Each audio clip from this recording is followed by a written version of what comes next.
On this somber day of remembrance, 12 News journalist Mark Curtis is taking a look back at the moments following Pearl Harbor. That includes the controversial decision to round up Japanese Americans and put them into hastily built internment camps. Some of those camps are right here in Arizona. Recently, one of the prisoners, who was just 4 years old at the time, went back to the camp. 12 News journalist Mark Curtis went along with him.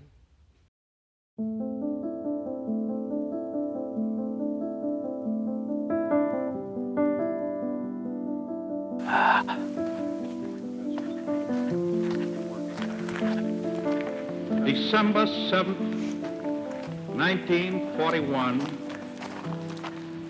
a date which will live in infamy. The United States of America was suddenly and deliberately attacked by naval and air forces of the Empire of Japan. War, it seems, is always happening somewhere.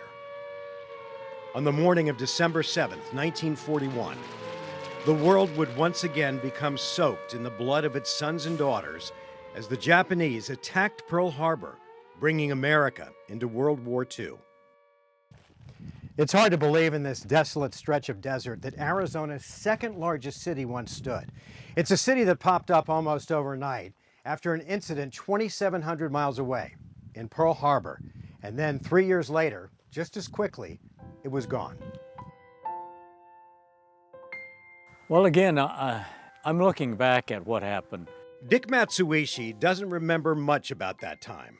And as an adult, I'm wondering how this could have happened. He was only 4 on that February day in 1942 when President Franklin Roosevelt issued Executive Order 9066. A state of war. An order meant to calm the fears of millions of Americans in the wake of Pearl Harbor and a growing mistrust of Japanese Americans. What's it say on the bottom? June 1943. Okay. Built by Japanese residents. Yeah, that's the one. Right here. Dick and his family and thousands of other Japanese Americans were rounded up, put on a bus, and forced to sell their homes and businesses, and then shipped off to internment camps across the western U.S. One of them was the Poston camp on the Colorado River Indian Reservation near Parker, Arizona. They found out it was war hysteria, prejudice, and lack of political leadership.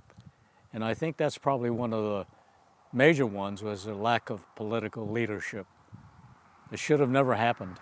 As you look around at what's left of the camp, you can't help but hear the footsteps, feel the confusion of those men, women, and children suddenly confined, all wondering, how could our country do this to us?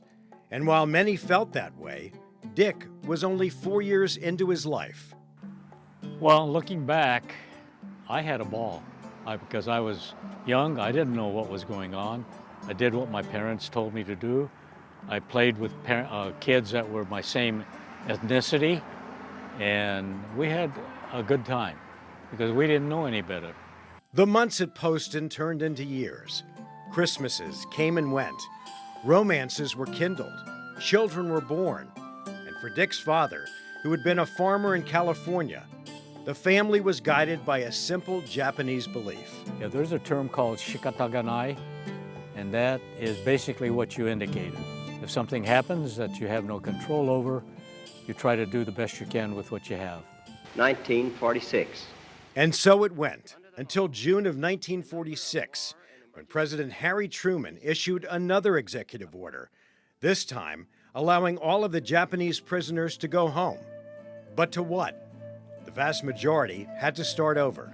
There's a few that are bitter. They will never forget what happened and never forgive their government for doing it. But I think most of us think, hey, it's in the past, it's gone. Just make sure it doesn't happen again. As for Dick, well, he returned home to Southern California, went to school, became a dentist, and married the love of his life, who was from Arizona, and the place where he was once incarcerated as a young boy became his home. It's been a good life. I met my wife, who's from Arizona, and that's how I'm here. And we've had a good life. We've had 3 girls, and we've got 5 grandchildren, and we're pretty close, and they're all doing good. Wow. Yeah, it's so important to hear those first account stories so that we can never repeat that history again. That's right. And you always think about the impacts of war and how far-reaching they are. And you hear stories like that and to see them firsthand, as you were saying, impacted and now being able to kind of process it and still try to move on, but also healing from that past as well. I know. What started as a bad thing led to something beautiful with his family and his children and everything. Yeah, it was a great story. Well,